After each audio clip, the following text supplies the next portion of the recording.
everyone, my name is Lane Howe, and today I'm going to be teaching adding and subtracting mixed numbers with different remaining.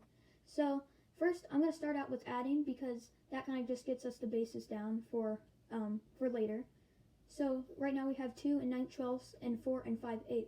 So what we're going to do, for 8 and 12 we're going to find the common denominator. So what I like to do is list them off like this. So 12, 8, so 12, 24, then 8, you can go 8, 16, 24, and the first denominator we find for those is 24. So I'm just going to circle like that, just so like, and then so we're going to switch these to 24. But now we need the numerator, right? Yeah, we need the numerator. We need it multiplied because we multiplied the denominator. So how we're going to do that? So you see how I listed them off? Now we're going to count them. So for 12, I multiplied it 1, 2, and for 8, I multiplied 1, 2, 3. So for 8 right here, I'm going to times 5 by 3 because we multiplied 8 by 3. We're going to multiply 5 by 3. So 5 times 3 is 15. And then over here, 2, 9, 12, we multiplied 12 2 times, so we're going to multiply 9 2 times. So 9 times 2 equals 18th 24th.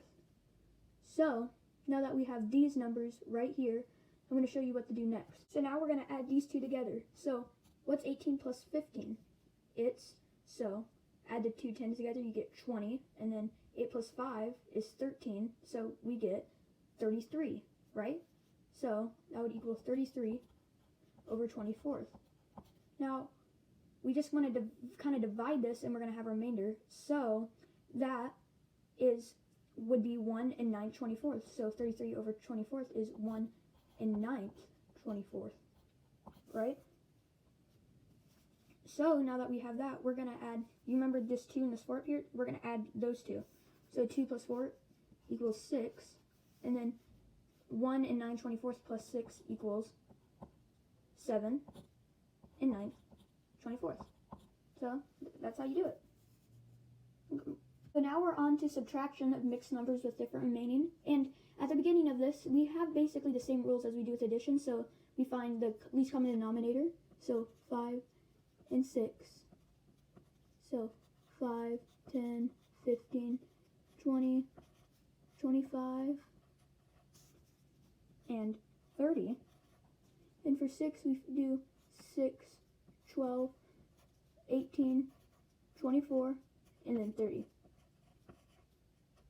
So we link them up like this, and just like we did last time, we have to count how many times we multiplied the denominator so we can multiply the numerator. So for 5, we did 1, 2, 3, 4, 5, 6. So over here, we're going to do this 4. We're going to multiply it by 6, which we know is 24, and that would be over 30. So over here, I'm just going to set this out right here. Over here, we're going to multiply it by how many times we multiplied by the 6, which is 1, 2, 3, 4, 5. And so 4 times 5 equals 20. And so now we're kind of in a predicament, because how do we do this? You can't do that. What we're going to do is we're going to flip them around. So the 24 is going to be on this side, and the 20 is going to be on this side. So 20, because we can't subtract that up there, so, but we can subtract this, 24 minus 20, so right there we know that would be 4/30. But now we still have to subtract that. So remember up here we have this 8 and this 2, so if we subtract that, 8 minus 2 equals, we know, 6. But we still got to subtract, right? You know? So we're going to want to change the 6 partly into a mixed number. So we're just going to change it from a 6 to 5 and 30th. So it's still the 6, we just changed it into a fraction. Because it's still basically, it's just a mixed number now. So now we're going to sub 5 and 30th by minus 4 30th.